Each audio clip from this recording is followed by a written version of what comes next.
From the wastelands of the internet, I have come once again. I have come to bring you the news of the week. Well, news as far as I'm concerned. I am the Nomad. I hope that you're all having a good day. We have news, lots of news, and we need to really just crack down and get started right away. So let's get to it. Okay. Good morning, Mr. Barkley. How are you doing today? Let's get started, shall we? Main shooting suspect, Robert Card, found dead of self-inflicted gunshot wound, Governor Mills confirms. At a news conference Friday night, Maine Governor Janet Mills confirmed Maine's mass shooting suspect, Robert Card, believed to have killed 18 people and injured 13, was found dead of an apparent self-inflicted gunshot wound on Friday night. Robert Card is dead, Governor Mills said. Robert Card is no longer a threat to anyone. She thanked local, county, and state law enforcement for working tirelessly over the past few days and nights.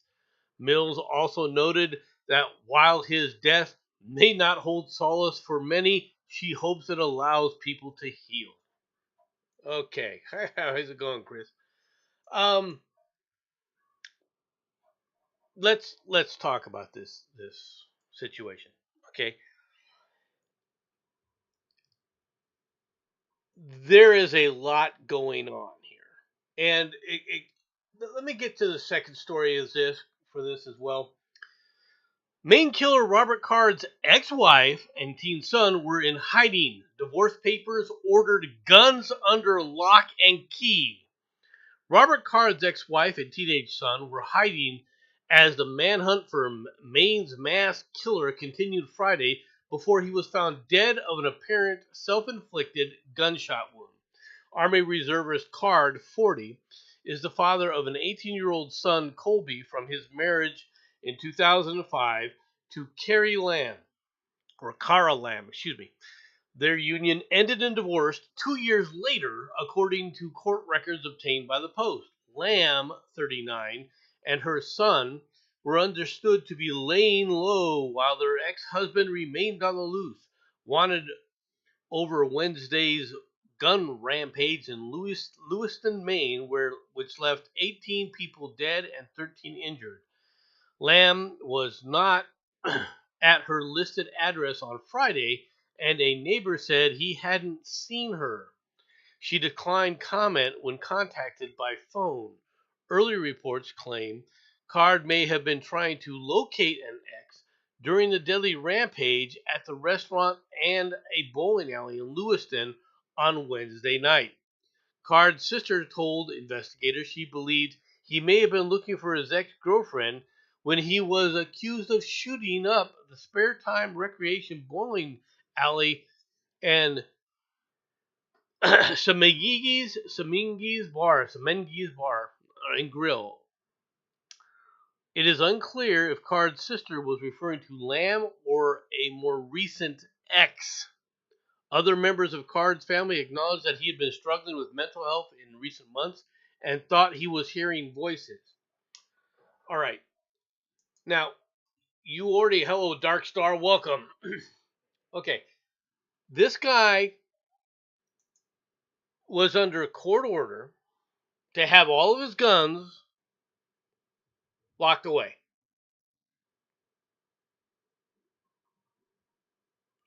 How did this happen?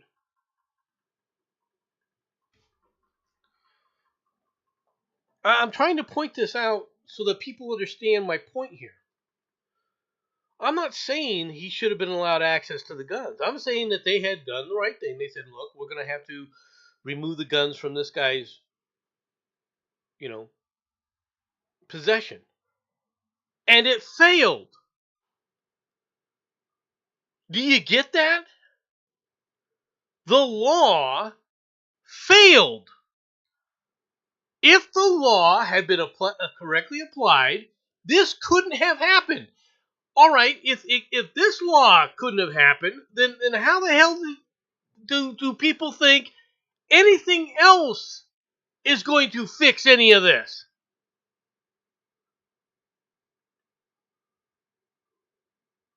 This guy was deranged. He's hearing voices. There are things that happened back in the 80s. People don't remember this. Back in the 80s, the early part of the 80s, we used to have asylums. We used to have mental state asylums where we could put people in these places that were deranged. We no longer have those because of why? Because of liberal bullshit. Because liberals want to cry out. People are being mistreated in these things, and it's really bad, no man. And you didn't understand these people. Right? And so you end up in a situation where a guy who's obviously mentally deranged, where his sister is admitting this guy is hearing voices, and yet you couldn't lock him up or put him away.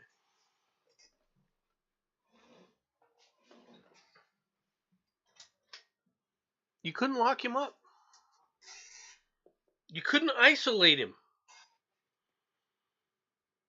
You couldn't get him the help he needed.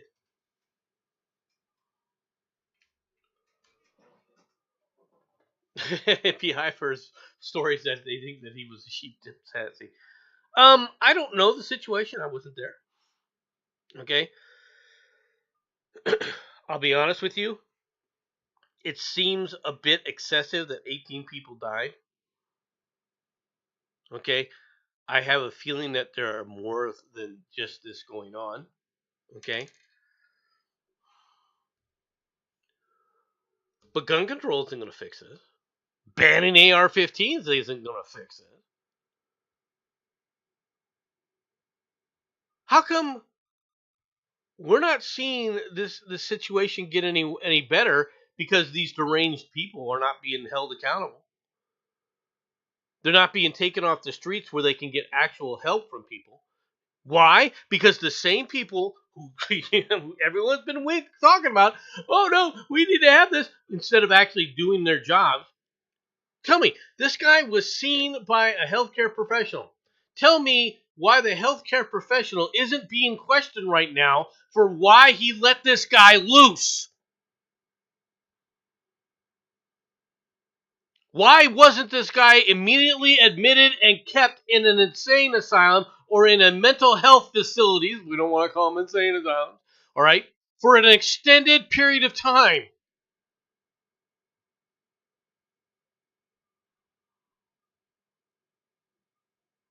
You can't tell me that this quote unquote healthcare professional thought that this guy was not a danger to himself and everybody else when this guy was having delusions and hearing voices.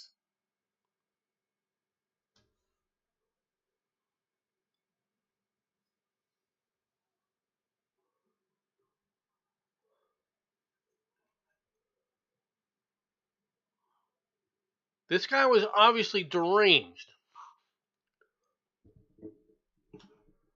Speaking of derangements,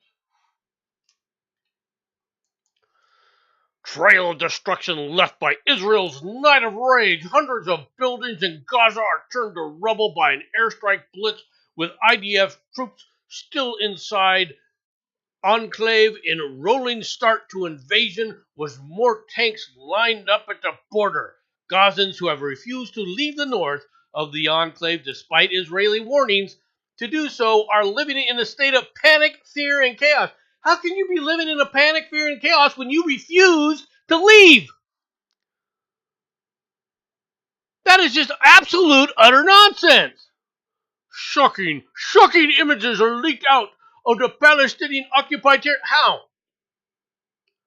As bombardments have deprived civilians, journalists, and aid agencies of electricity, internet, or phone signal. Okay, then how did these get out? If they don't have electricity, if they don't have phone service, if they don't have internet, tell me how these images got out. Israel has deployed ground troops and tanks in Gaza after bombarding 150 underground targets said to harbor Hamas terrorists across the northern region. More vehicles and thousands of soldiers are gathered in Israel border towns. And then, of course, we end up with this. Billionaire Leon Cooperman cutting off donations to Colombia over student protests of Israeli-Hamas war. Notice it's Israeli-Hamas war. It's not the Palestinian war. Billionaire hedge fund founder and Columbia University graduate Leon Cooperman said Wednesday that he would no longer donate to the Ivy League school after students held protests critical of Israel during its war with the militant group Hamas, marking the latest billionaire to denounce student demonstrations and withhold donations over it. Cooperman criticized the pro-Palestinian protests held by Columbia students while speaking on Fox News or Fox Business. The Clayman Countdown, Claman, I don't know how to say the guy's name, on Wednesday, saying he thinks college students have shit for brains. And of course, you end up with this. Students blasted for anti-Israeli protests. It's diversity, equity, and inclusion, except for Jews. Amid an ongoing conflict in the Middle East, there has been a surge in anti-Israeli demonstrations, particularly amongst college students. How are they being organized?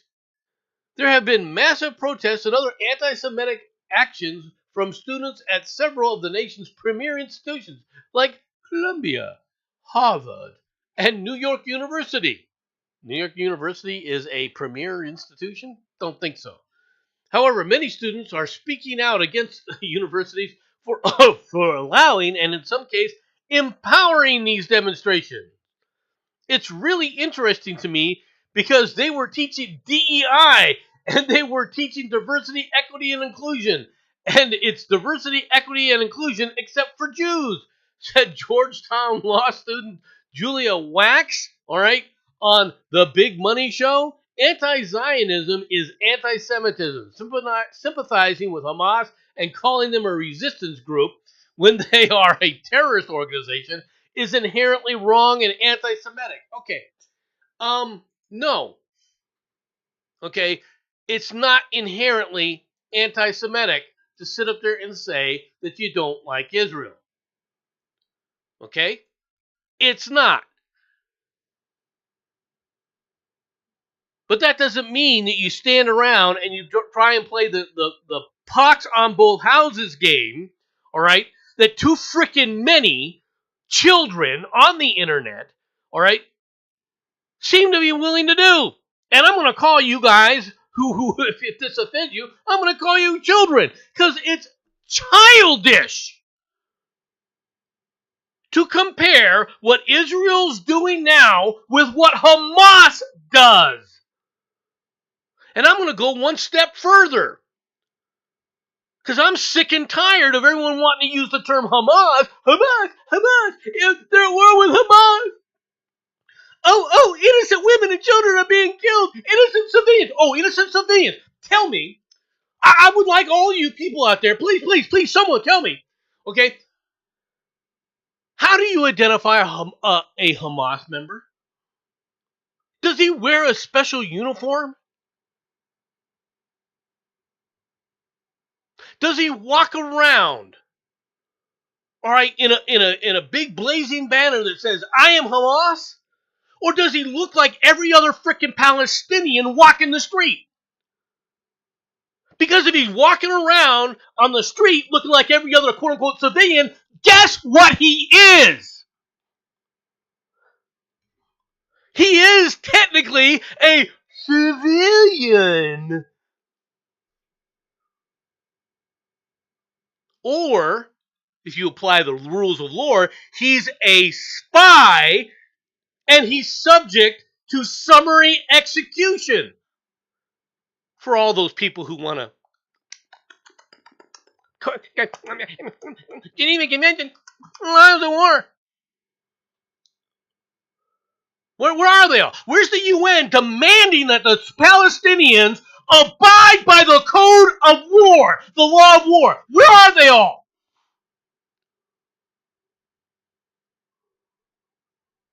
are they? Ow, ow, what if you do anything bad? Ow, ow, ow. You hear it every freaking day from those assholes, including that piece of shit, Gutierrez, I believe his name is, all right, who's in charge right now of the UN. Non-uniform combatants. Damn it, Oz.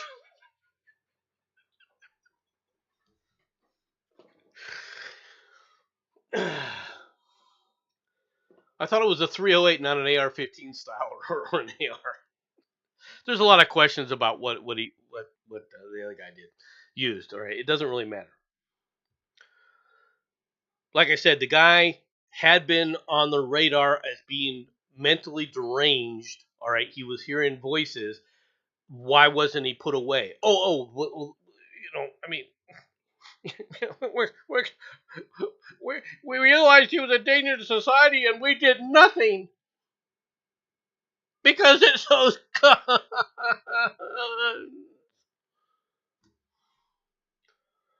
Anyway,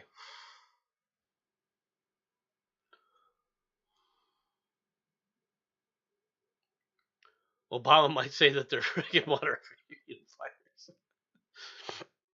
fighters. Look here, folks. I'm going to be real blunt with you. Okay? Hamas is a symptom. Islamic Jihad is a symptom. Al Qaeda is a symptom. The problem is the mindset of the quote unquote Palestinians. These are not innocent people. Well, what about that child? What about that child? That child's being held as a frickin' human shield. Not the target.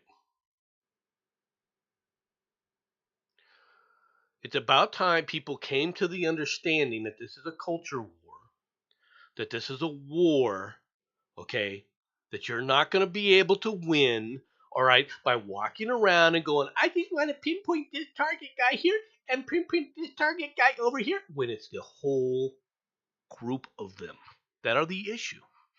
Because they don't have a problem with Hamas. They like Hamas. They fully endorse Hamas.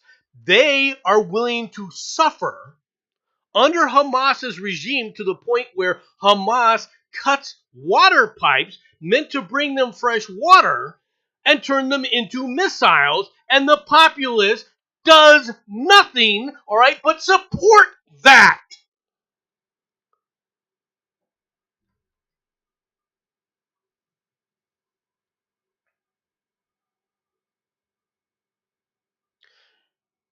And people wanting to cry, I don't like war. Who the hell does?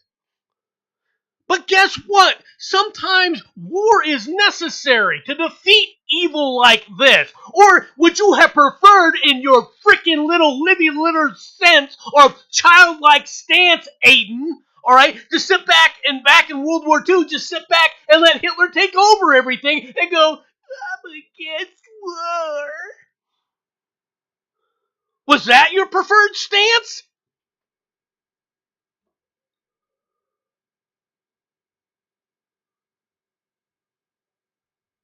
I don't want innocent people to die. Well, you don't want innocent people to die. Well, go out there and tell us how to solve the problem. Because if you don't have an actual working solution for solving the problem, shut the hell up and let the people who need to do the dirty work do it. Because you're not fit for it.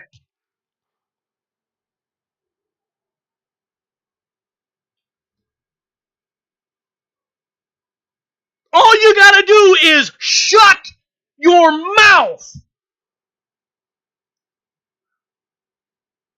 and let people who need to get the dirty work done get it done. Or you can whinge and cry. So let's give aid and comfort to the murdering bastards who do target children, who do sit up there and cut the heads off of infants, all right, and burn them alive. You'd rather make sure that they get cover than shutting your frickin' mouths. Good morning, Susan.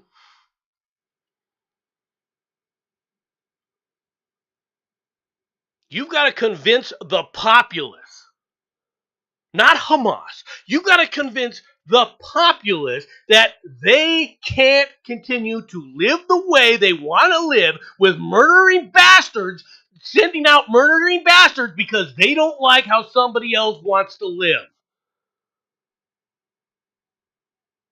Okay?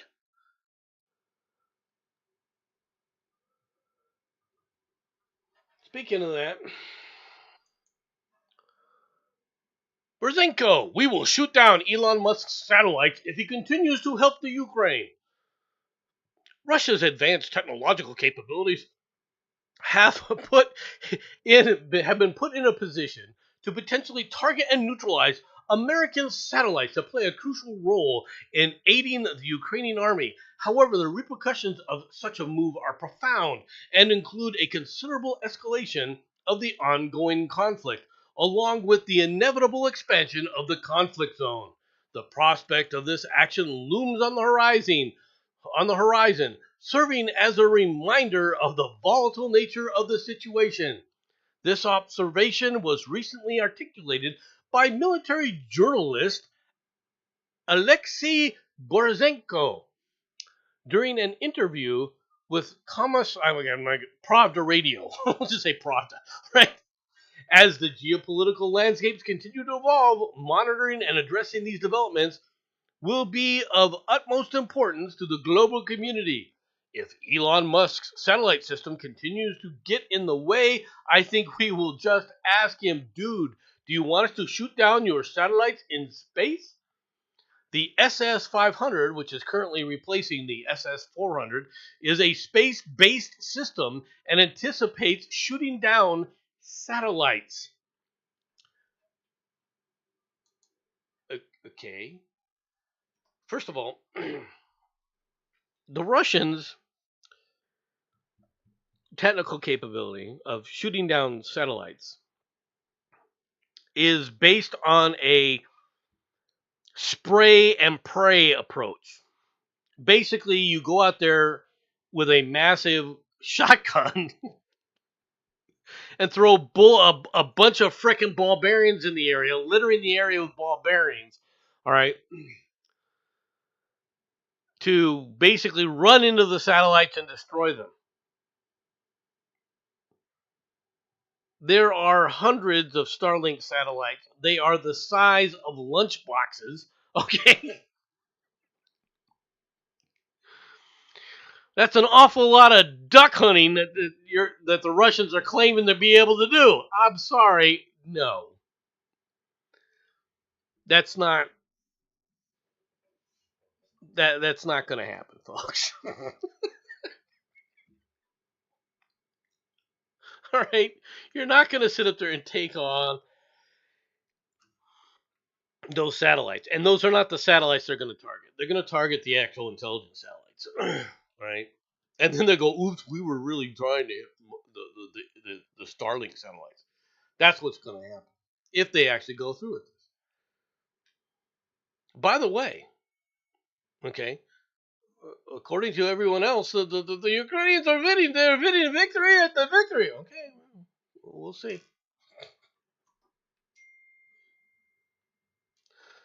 Well, that would end cell phone and internet coverage for everyone forever.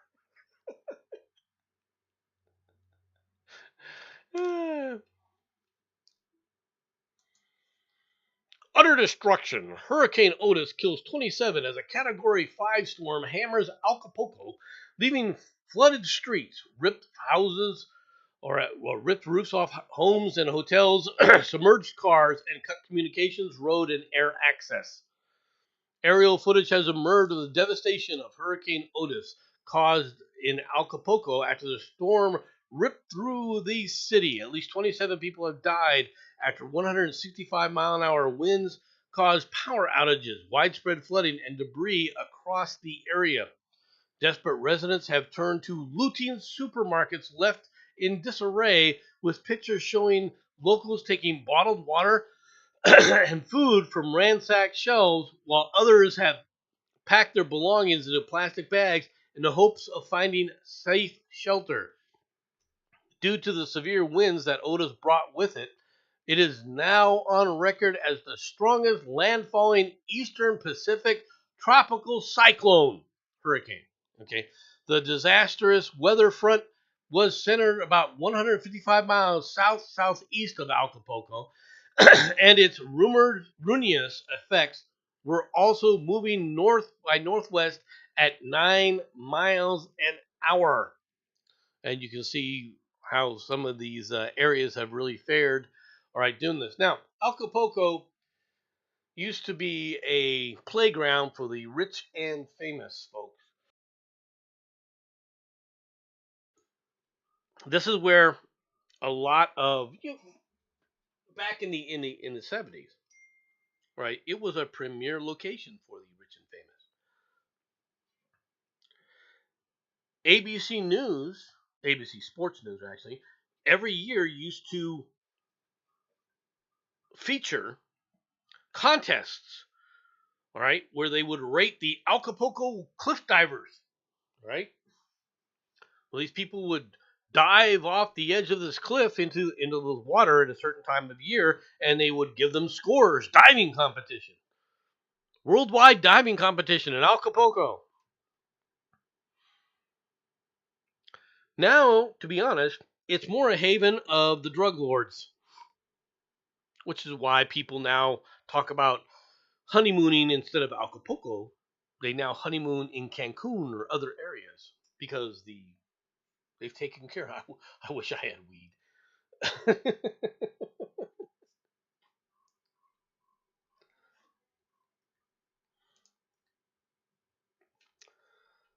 go on to the next story.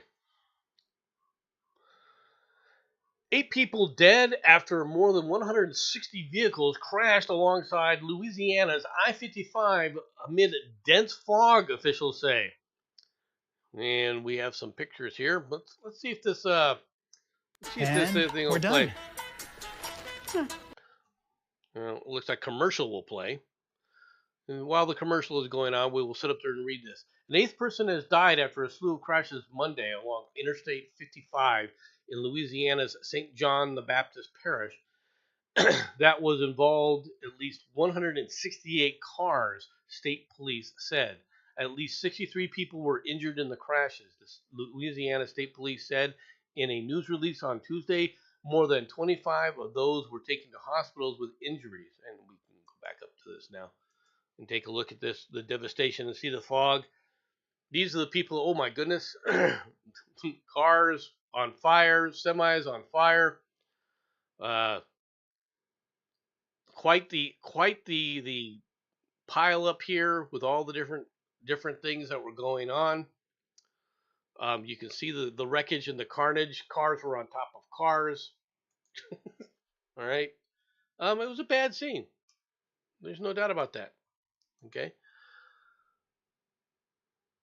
Meteorologists said earlier that superfog had heavily impacted the area just west of New Orleans around the time of the pileup. Superfog is a thick fog that develops in the damp, smoky conditions and can send visibilities plummeting to less than 10 feet, according to the National Weather Service. All vehicles have been cleared along I-55, and crews are beginning to clean up the debris, diesel, and other chemicals from the roadway surface, the police said.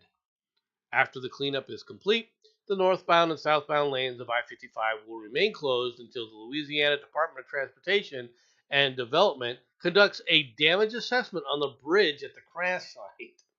Okay, yeah, this happens every so often. 160 something vehicles were in the crash. 8 people died. 25 were transported to the hospital. At least 25.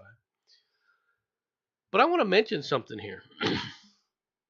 For those people who think that some of the safety regulations that they put in cars are useless, the fact that you had 100 dang near 170, 168 cars involved in a massive pileup where cars ended up on top of other cars, which means the speed they were traveling when the accidents occurred had to be significant enough, had to be fast enough to actually flip the cars on top of other cars and other vehicles.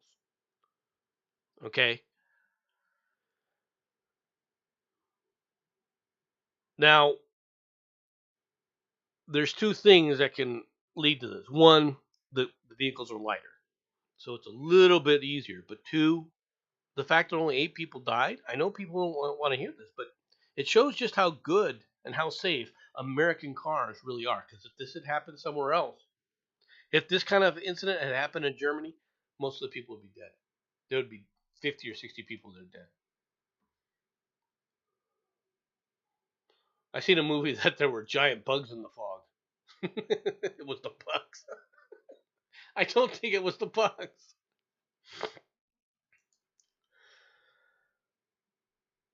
Judge orders Ivanka Trump to testify in the $250 million fraud case.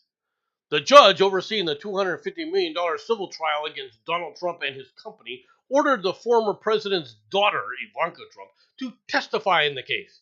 Judge Arthur Engoron said Friday that she would not be called as a witness before November 1st, giving her time to appeal the ruling if she chooses. Trump's attorneys had challenged the New York Attorney General Letitia James's subpoena to Ivanka Trump, noting that an appeals court had ruled earlier this year that she should be dropped as a defendant in the case over the statute of limitation issues. They contended that the New York Attorney General's office was trying to continue to harass and burden President Trump's daughter long after the appeals court mandated that she be dismissed from the case. They also contended that the AG waited too long to subpoena her, argued the office doesn't have jurisdiction over her because she no longer lives in the state. The AG's office contended that Ivanka Trump, a former White House official, still has information important to their case. Then why did you bring the case forward? While no longer a defendant in the case, she's indisputably has personal knowledge of facts relevant to the claims against the remaining individual and entity defendants. But even beyond that, Ms. Trump remains financially and professionally intertwined with the Trump Organization and other defendants and can be called as a person still under their control, the AG contended in the court. This is a joke, folks. This is a freaking joke. They all know that this case is falling apart now. So what do? They double down. Well, we'll get her. Trump will get her to testify. What are you going to get her to testify? What evidence that is material to this case that you think that you're going to bring to this case? Oh, well, it's still an ongoing investigation. If it's an ongoing investigation, why did you bring the case to trial?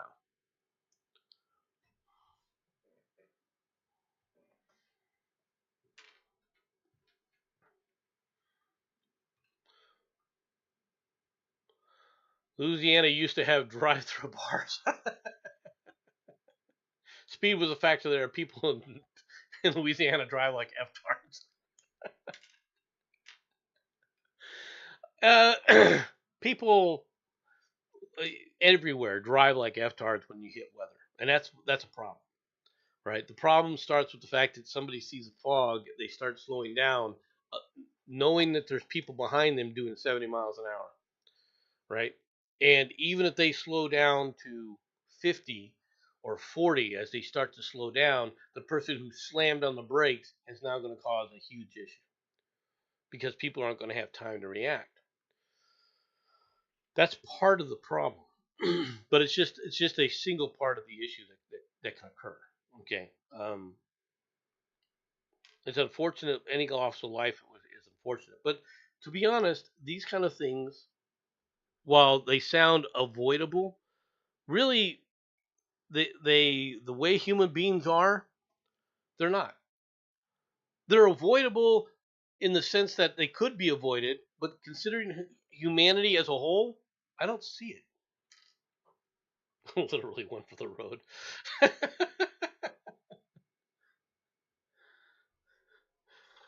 uh, every bar,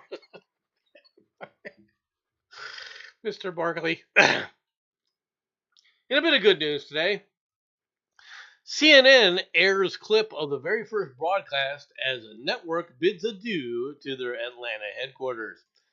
CNN aired a clip of its very first broadcast from nearly 43 years ago as the network marked its final show from CNN Center in Atlanta on Friday.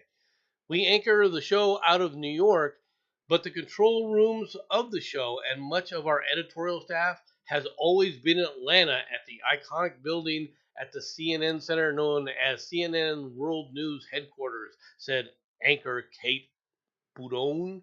Boudouin? I'm not trying to butcher your name. I don't know it.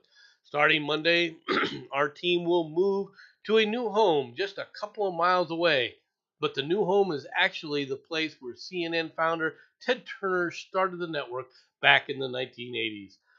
The network then rolled the clip, showed the original CNN anchors Donna Kelly, Brian Nelson, and Reed Collins on the set of the morning show Daybreak, followed by a live shot of the current Atlanta staff.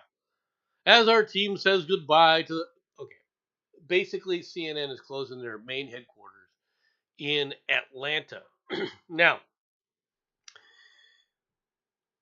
my comment on this is more CNN is losing and hemorrhaging viewers and losing money. They are trying to draw down. Okay? They're trying to draw everything down. And it was a bad move for them, all right, to move everything to New York. It was a bad idea. Now, I support them, leaving Atlanta, right? Their headquarters have been attacked by the rioters. They've been butchered everywhere, right? It's going to be the same in New York, but so from that standpoint, they didn't gain anything. Where'd all that talent? All that talent? No, man, don't you understand? All that talent! All that talent in New York! Doesn't have to be.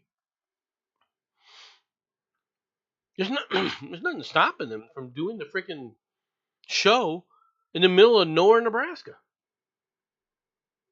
Do it in the very center of the country. But all the writers and all the people and all the actors, it's all virtual now. You see, the people who think about New York and these kind of areas as the place they want these people to live, you don't want those people living there. You want down the home people. This is one of the problems with these liberal assholes. New York is a mecca of liberalism, so they decided to move there. That was their main reason for wanting to live there. I can get out of Atlanta. It's too red down here. Although Atlanta is deep blue. But for them, it was too red. They should move to the sun. Nobody cares. Nobody cares where they go. Here's money well spent. NASA's billion-dollar asteroid mission thwarted by two pesky screws. Houston, we have a problem. Scientists cannot get the lid off the asteroid Bennu samples capsule. NASA's OSIRIS-REx mission may have carried its precious scientific cargo of space dust 200 million miles, but not having the right tool is thwarting efforts to access it. The space agency reported after multiple attempts at removal, the team discovered 2 of the 35 fasteners on the TAGSAM touch and go sample acquisition mechanism head could not be removed with the current tools approved for use by the OSIRIS-REx glove box. All curation of the sample and the Tag Sam head, is performed in a specialized glove box under a flow of nitrogen to keep it from being exposed to Earth's atmosphere, preserving the sample's pristine state for subsequent scientific analyses. Researchers at NASA's Johnson Space Center in Houston are now scratching their heads over how to get the priceless rocks and dust contained within, all right, using tools approved for use in the glove box. Did no one think that a pair of vice grips might be an issue? Clearly the greatest minds in the world. Who put this flat screwdriver? I thought everything was supposed to be Phillips. Hey, Charlie, what are you going to do now? You strip the head off of it.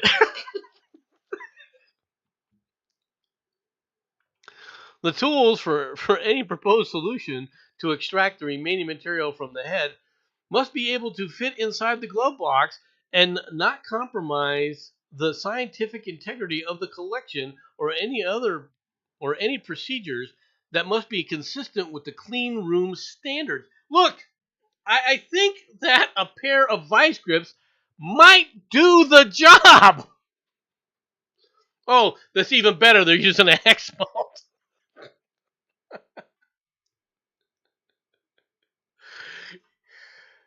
You know, a little Loctite might help. A little WD-40.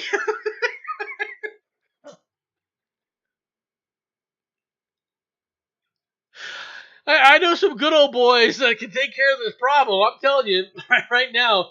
uh, uh, you can get a pretty small pair of ice grips out there to be able to work. Just pointing it out, folks.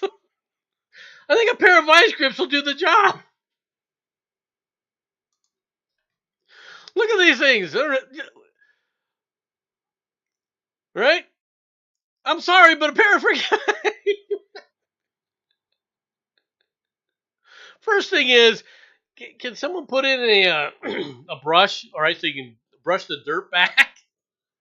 That might be helpful.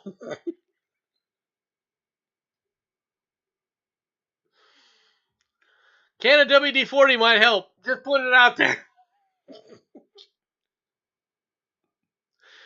Like I said, a pair of ice grips may be what you need. Just, just point it out, NASA. You know, just pointing it out. How much money does NASA get again? Too much and not enough, to be honest. That's the problem. For a bit of good news, kind of good news. Man missing at sea for days found alive adrift in a raft in the middle of the Pacific.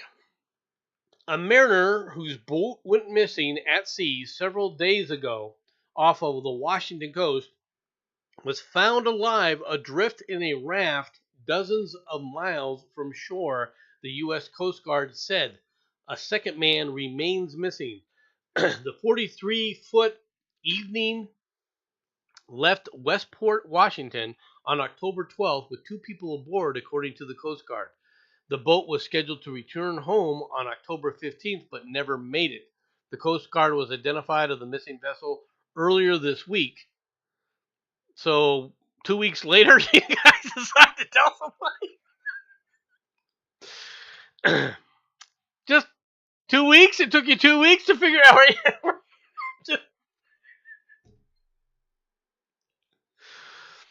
The Coast Guard was notified of the missing vessel earlier this week, and it launched an extensive search covering 14,000 square miles off the coast.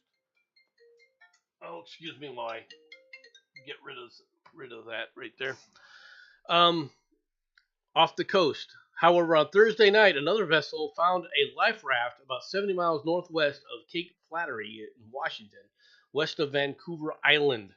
Inside was one of the missing mariners.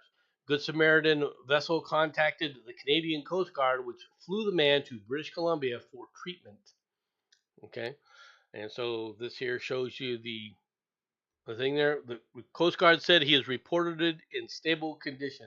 The second mariner remains missing in the sea. The Coast Guard is still investigating what happened to the evening. Well, it's a good question. I don't know what kind of ship it was, so maybe it was a. They said it was a sailing ship of some sort, but that didn't tell me a whole lot more. Fairfax elementary school teacher charged with lewd act toward a child.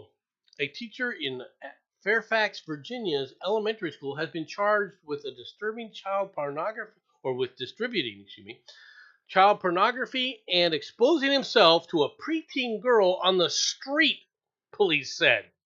James William Nugent, okay, the second, all right, 27, who works at the Groveton Elementary School in the county's Alexandria area, that's near D.C., folks, all right, was charged with 13 counts of distributing child pornography and one count of taking indecent liberties with a child, according to police. Online court records show he is being held in Fairfax County Jail. Peter Greenspun, who is listed in court records as Nugent's attorney, did not immediately respond to a request for comment. Police said Nugent is a resource teacher at Groveton, meaning one who works with small groups of students who have special needs. No, the guy is a flipping degenerate. Probably another Biden voter.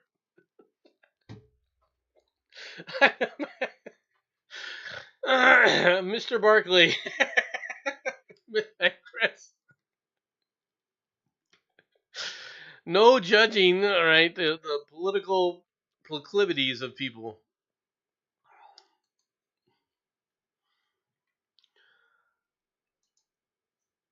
Oklahoma teen shoots a 5-year-old girl in gang ritual, all right, faces half-century sentence.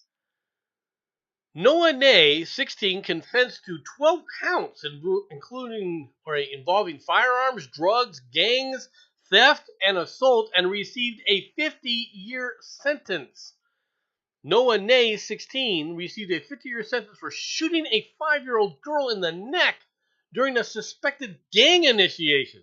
Last year, to join the Tulsa, Oklahoma-based Hoover Crips gang, Nay allegedly shot the girl while she innocently played at home. He drove past in a stolen car, firing at her neck and shoulder, according to Metro. The 5-year-old was transported to a hospital by EMSA because of the severity of her injuries and a difference of an inch or two in a penetrating gunshot wounds to a child could have resulted in her death. Nay and another inmate awaiting sentencing scaled the fence of the Tulsa County Juvenile Justice Center and escaped the facility. He was found and rearrested 3 days later at gunpoint, per the outlet.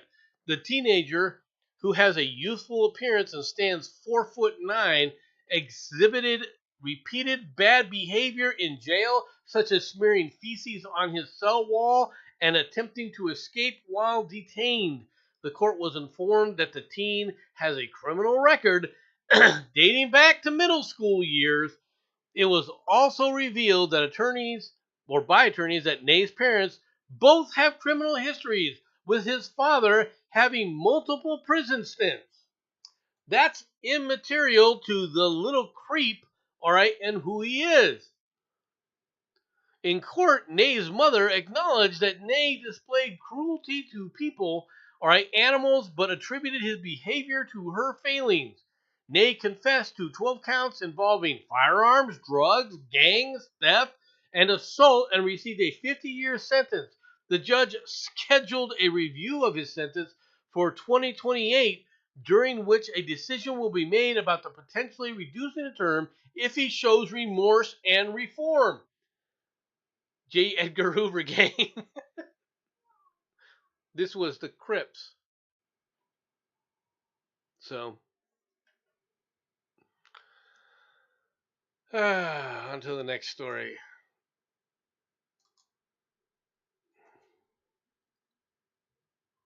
Oh, I got a text here from my family. I'm going to do one more story and then we're going to be done for the day, guys. 44 escaped sheep found Tuesday late 2 days later in Ontario. 44?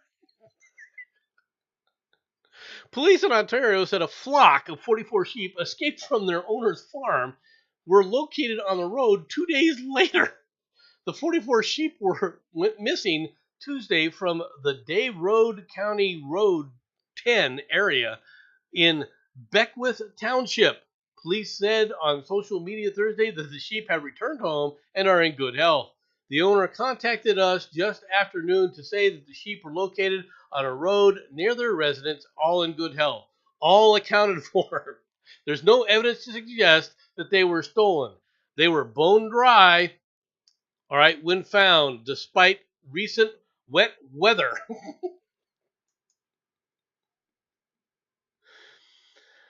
44, huh? Border collies have been on strike. You would think that a whole herd of sheep would be something that people would be able to easily corral. I'm sorry, but 44?